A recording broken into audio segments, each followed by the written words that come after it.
আমাদের ত্বক দুই ধরনের হয়ে থাকে। কয় ধরনের হয়ে থাকে আপনারা? হ্যাঁ, দুই ধরনের হয়ে থাকে, যেমন অয়েলি কিংবা ড্রাই। অয়েলি কিংবা ড্রাই, আবার অনেকের ত্বক ড্রাই অয়েলি দুই ধরনের হয়ে থাকে, তাই না আপনারা?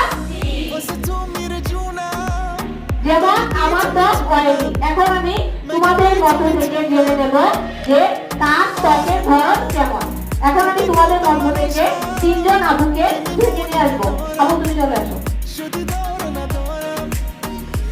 আসো, তিনজন আপুকে ডেকে নিয়ে আসবো এবং গ্লোসিং পেপারের মাধ্যমে টেস্ট করে আপুদের ত্বকের ধরনগুলো জেনে নেবো। আপু এদিকে চলে আসো, আপু এদিকে চলে আসো। আপু তুমি আসো, তুমি আসো আপু, সামনে দাও।